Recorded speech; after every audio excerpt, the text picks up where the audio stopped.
Okay. Sorry. You want me to re-gavel it in, or? No, you're good, Mr. Okay, Chair. because I love banging that thing. Well, it's up to you. All right, roll call. All supervisors are present except for Supervisor Kroll. Okay. Motion to approve the agenda, which you have before you. Supervisor Wagner, seconded by Supervisor Haskey. There we go. All in favor of the motion, signify by saying aye. Aye. Opposed? You're opposed to the agenda, or was that a delay? Delay. Oh, okay. Sorry. No, that's okay. I don't really know what would be objectionable on here, but okay. Motion passes. Approve September 14th, 2020 minutes. Chair? Yes. Yes, there is a slight change. Thank you, Supervisor Wagner. Under Administrative Assistant 0.5 FTE Emergency Management, it says there that Augustine moved and Romden seconded to approve the filling of the Parks caretaker position. Motion carried.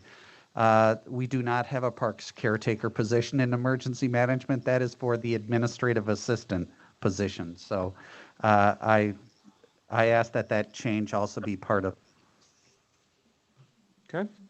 Yes. And I have one other thing, that is up in the top. I think it should say Wagner was excused.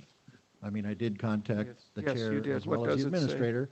It should probably be put in there that I was excused. Yes. Okay. Anything else? Any other corrections? Okay, we have a motion to approve the minutes with the corrections. Supervisor Wagner, seconded by Supervisor Yonke. I'm catching up here tonight. All in favor of the motion signify by saying aye. Aye. Opposed? Motion passes. Administrators report. Are we doing? Or sorry, comment? public comment. There we go. We have public comment. Sheriff Josky, please. I'll do my best to talk to this thing. I did provide everyone, I believe, with electronic copies of the letters that have been collated together by the different department heads. So I hope everybody received them, but just as a fail-safe, I want to make sure that everybody had it in their hand. No. I hope that we can use these documents as a guide for conversation.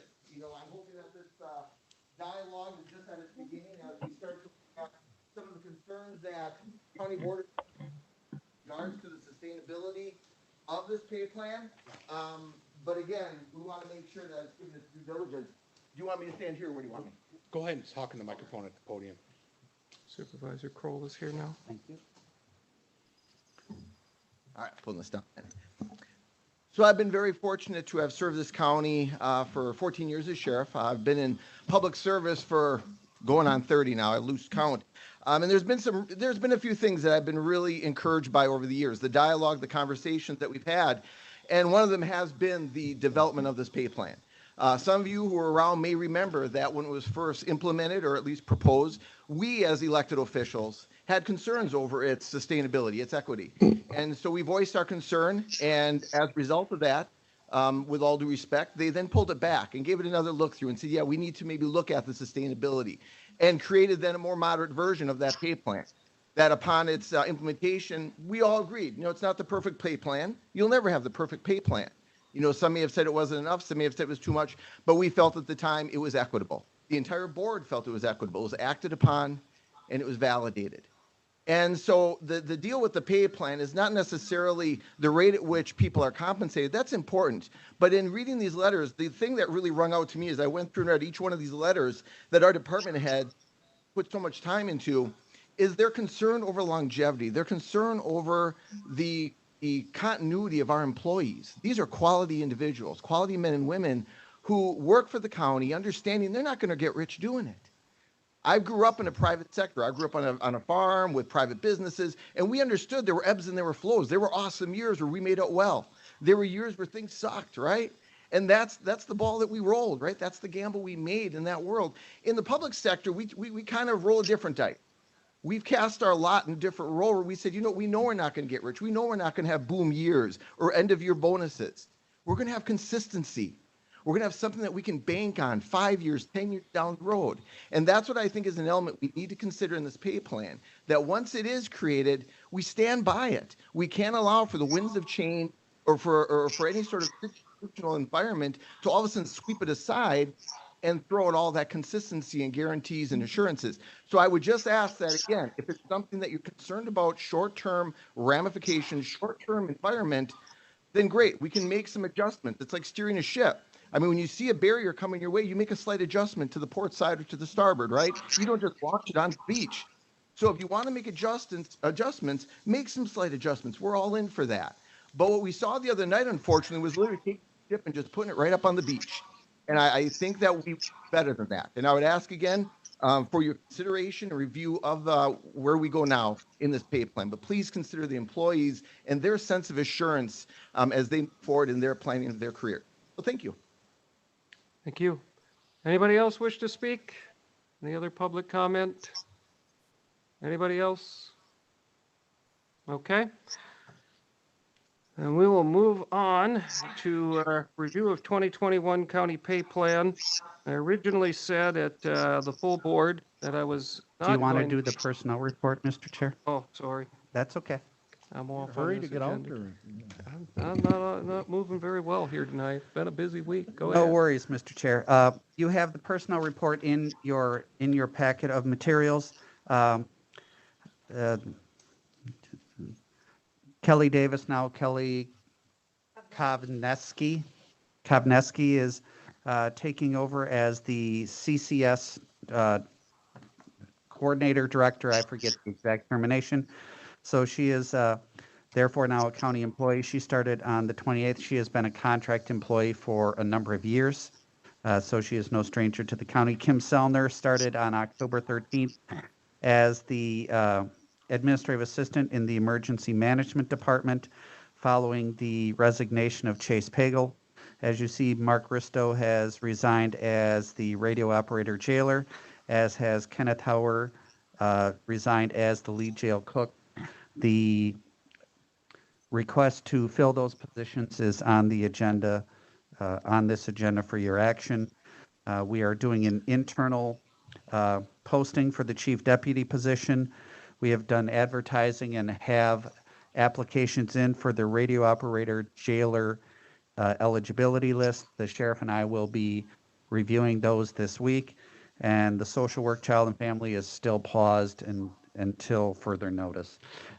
If there's any questions regarding personnel, I can try to answer those questions. Any questions for the administrator? Okay.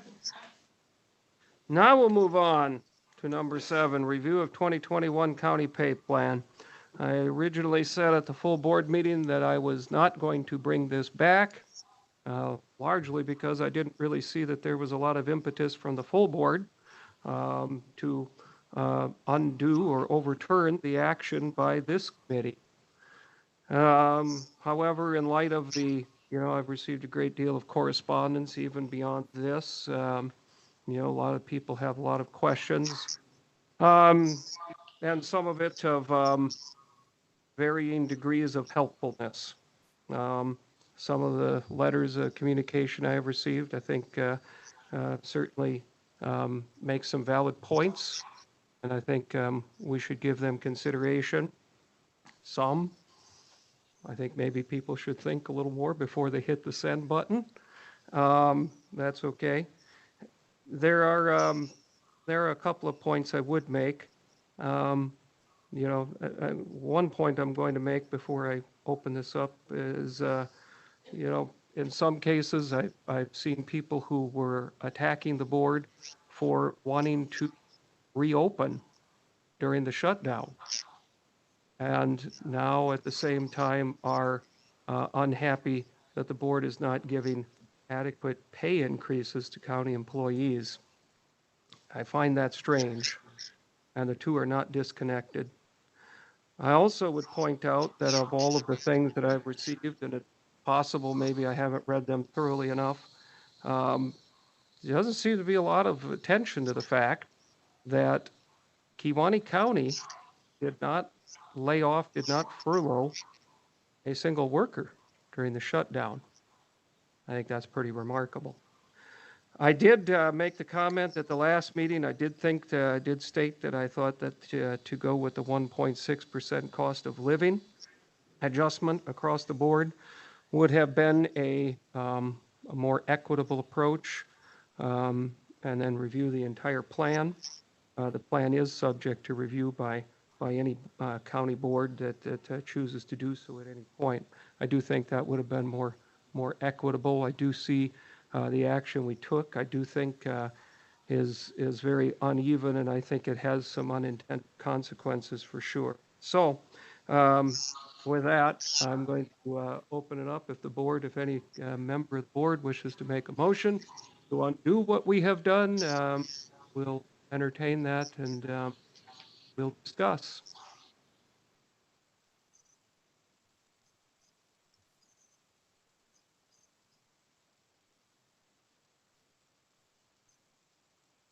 Yes, Supervisor Wagner. Um, when I read through all of this stuff, both the minutes from this last month's meeting, the executive committee, as well as the county board meeting, I guess I understand where it's coming from, but I was extremely surprised, actually shocked, that this body took the steps they took. I participated in all of the different department meetings that took place last year. As the only supervisor to attend every one of them, so that I could get a better understanding of where our employees are. I found it, when I read all of this, I'm going, does anybody remember that? Everybody just forget about it? I mean, why did we do it? It was just ridiculous. The magic number years ago that we always tried to get to was 3%. All of our negotiations with unions, all of the unrepresented employees, the number was try to get around 3%. There were a lot of requests that came in for 5, 6, and 7. Those were whittled down. And when it became very, very difficult for the county to sustain a 3%, there were good reasons, and the employees understood it, and we had to reduce that number a little bit. For 15 years on this board, we fought and fought for a pay plan. And finally, we have a pay plan.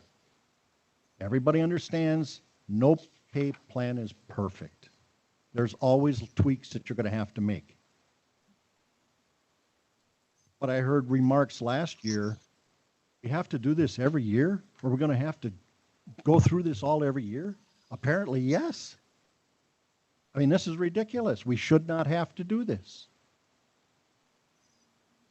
The reason we have step increases of 1.5% is so that is rewarding employees for good work, good service, new things that come along every day in their jobs. And then from there, that keeps them basically on a plan that they can look to the future and say, this is where I'm going to be. And then every year there's a cost of living adjustment. This is where it goes up and down. And who knows where that's going to be? We cannot predict that.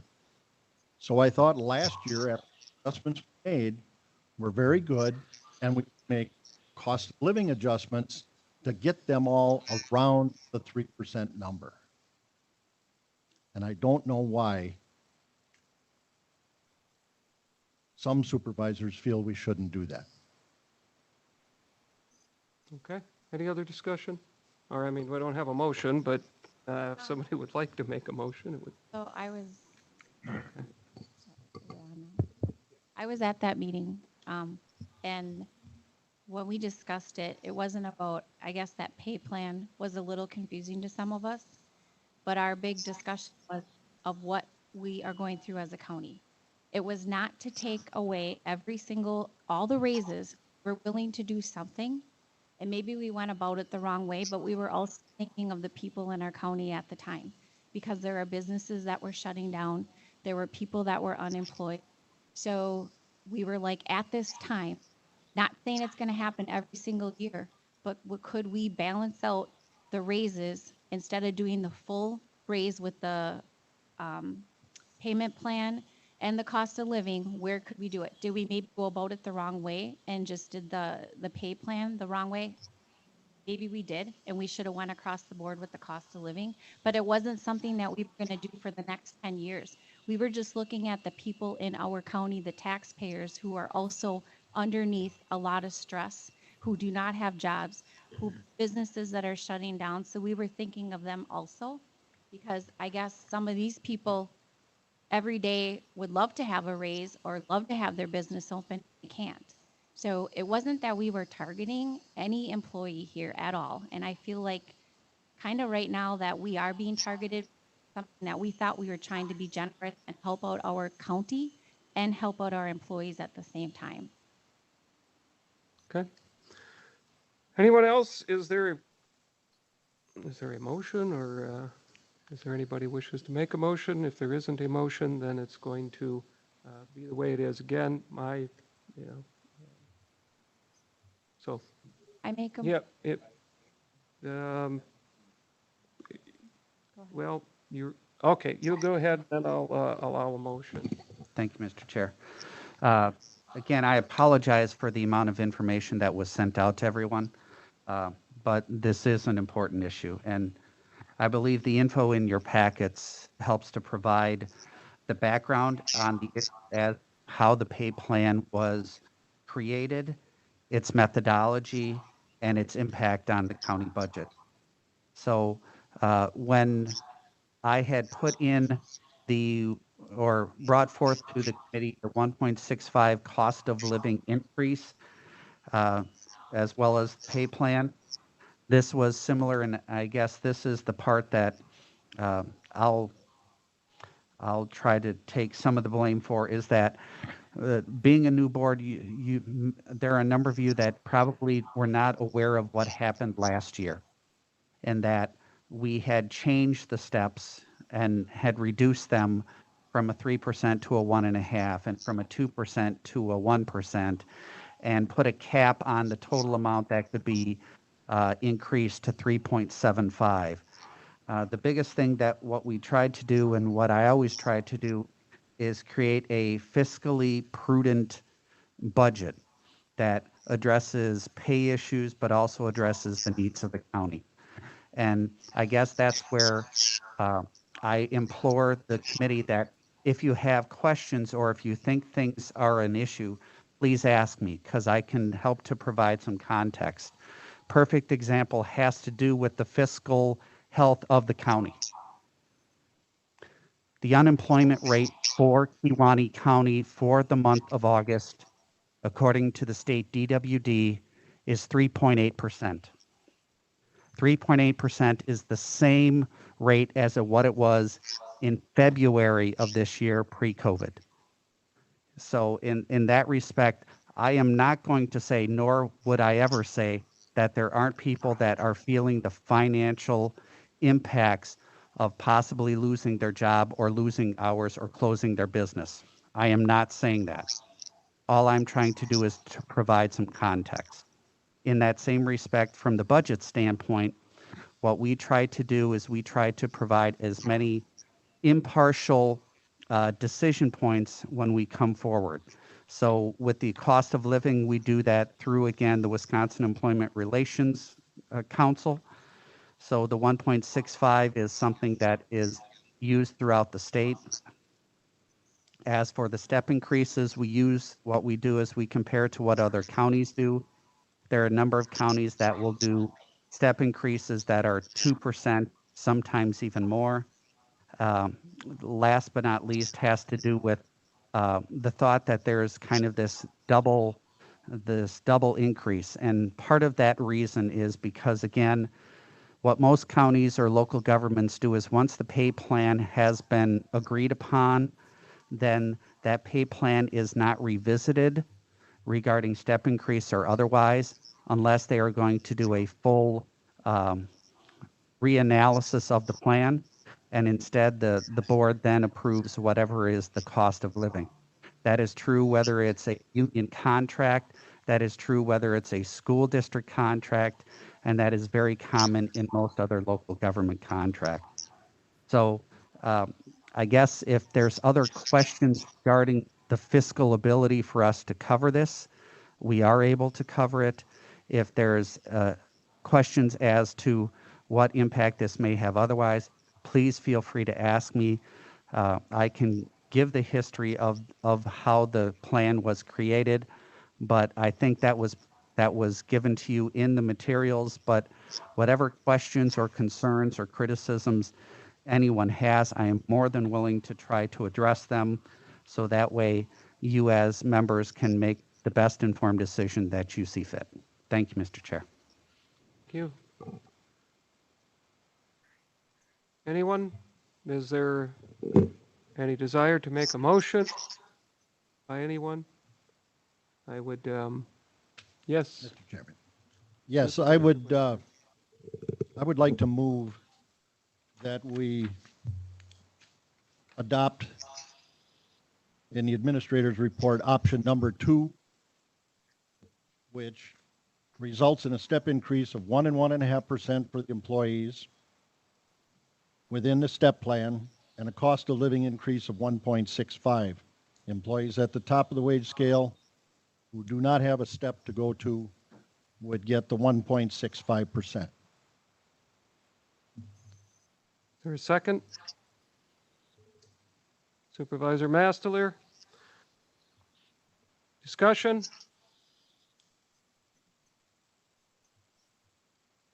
All right, I want to take a roll call vote. Supervisor Kroll, No. Supervisor Poppy, Yes. Supervisor Ramden, Supervisor Yonke, Supervisor Haskey. Yes. Supervisor Augustine, No. Supervisor Mastelier. Motion, I didn't miss anybody. Motion fails. I didn't vote. Oh, sorry, Supervisor Wagner. What am I? I made the motion. Yeah, go ahead. Yes. Okay.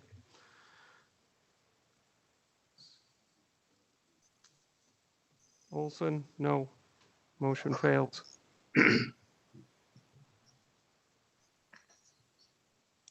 Any other motions? I'll make a motion Crowell. that straight across the board, the cost of I living. can't hear.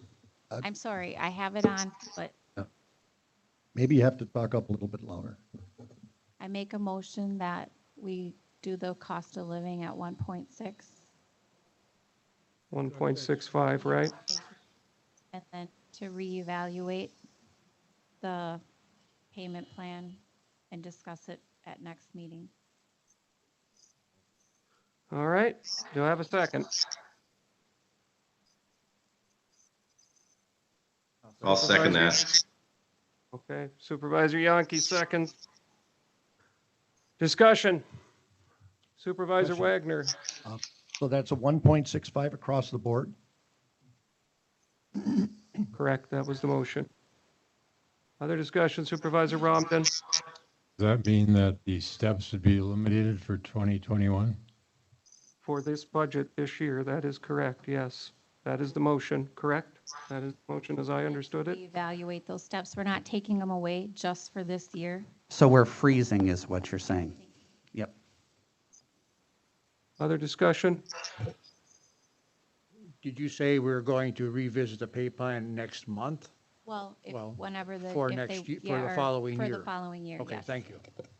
For the following year. This and for the 2021, correct? Was my understanding of the motion. Okay. Other discussion?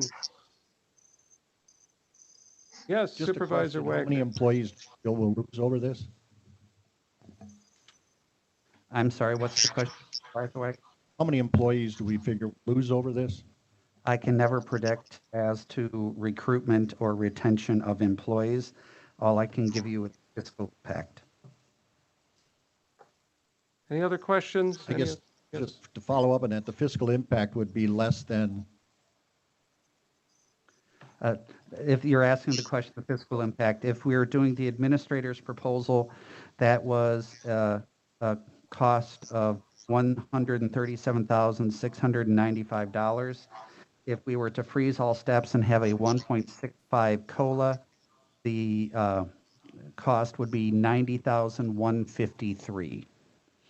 So that's about $47,000, 47.5. Any other discussion? Seeing no other discussion, going to take a roll call vote. Supervisor Kroll, Yes. Supervisor Poppy, Yes. Supervisor Romden, no, Supervisor Yonke, Yes. Supervisor Haskey, Supervisor Augustine, Yes. Supervisor Mastelier, Supervisor Wagner. no. Motion passes.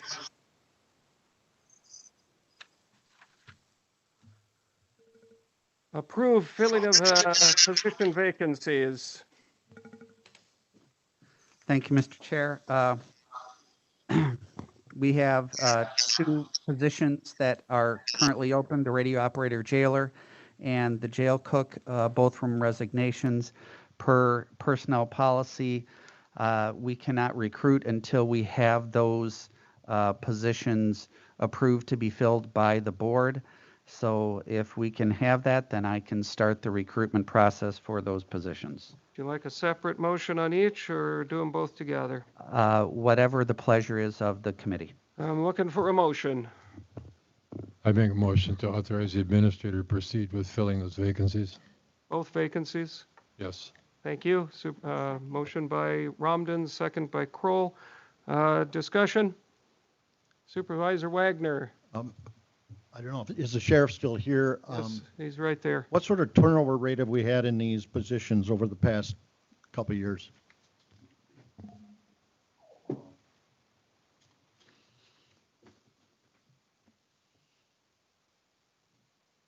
So in regards to the jail cook, that is a very part-time. It is a struggle to keep anybody in that role because the hours are so limited. We've had now the young man that's doing it has only been doing it for maybe about 6 months. Prior to that, we had somebody in there that was maybe 3 years.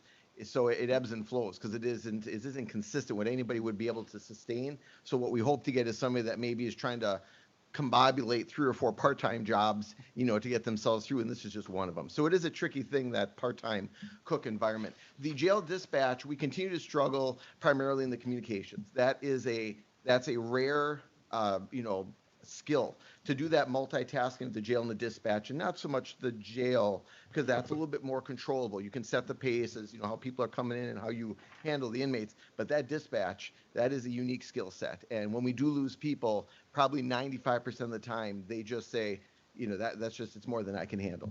So we should definitely take that as a reason to give great praise and appreciation to those men and women that do that job, because it is multitasking on steroids. It is one of the hardest jobs I think anybody will ever have to do. I've done it. I would never want to go back to it. It is a challenge, to say the least. I mean, some of the calls we've had just recently, we had the issue yesterday in the Oklahoma Harbor.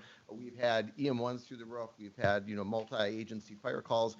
And when those dispatchers are handling all that, yeah, it's a skill set. So the turnover is constant, but we're not alone in regards to jail dispatch, in regards to overall law enforcement. I mean, we're in a rough spot. We are getting, we try to recruit young men and women. Those numbers are down. Who'd want to do it, right? We see what's going on. We're being villainized. We're not only being villainized, we're literally being targeted.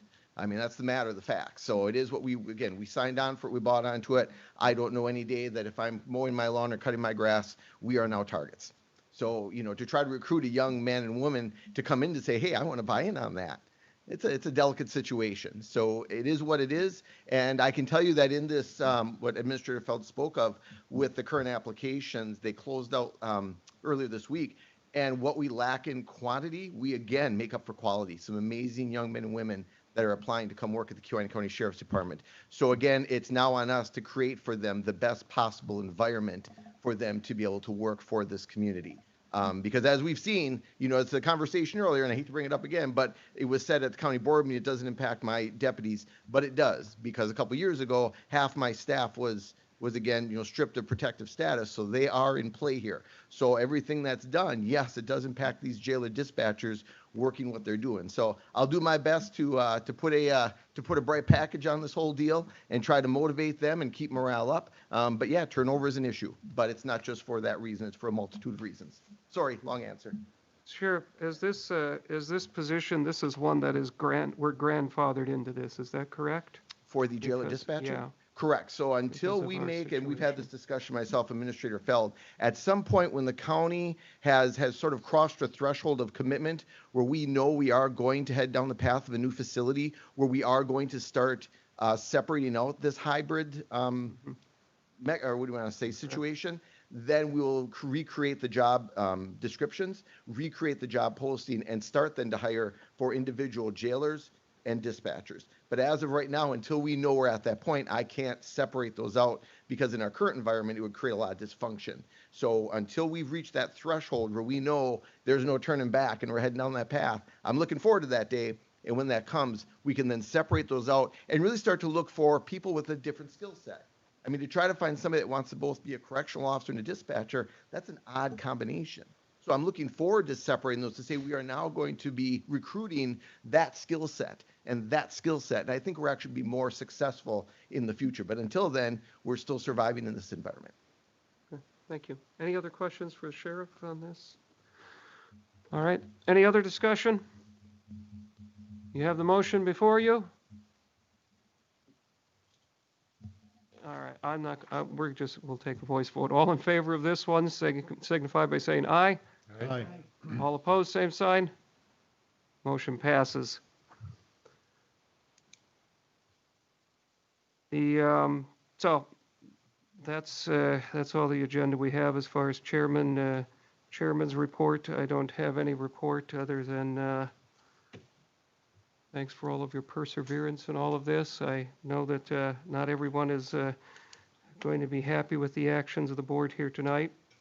At the same time, I do think that in the current environment, I do think the actions of the board are fair, and I do think that the board is to be commended for the efforts that they have made in seeing to it that there have been no layoffs during this time. That remains, of course, the goal of the board, and it's the right thing to do. Next meeting,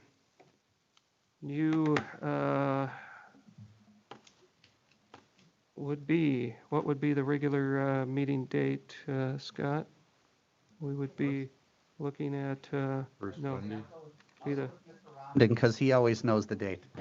It normally would be the 2nd of November, the first Monday we've been targeting. yes, we were out of sync this month. So, and we would be at 6 o'clock on November 2nd. Does that work for folks? All right.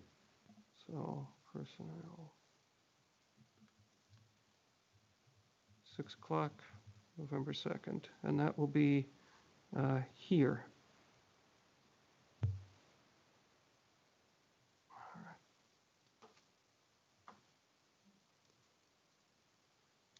Any other, that's it. Make a motion to adjourn. Supervisor Haskey. Second, Supervisor Wagner.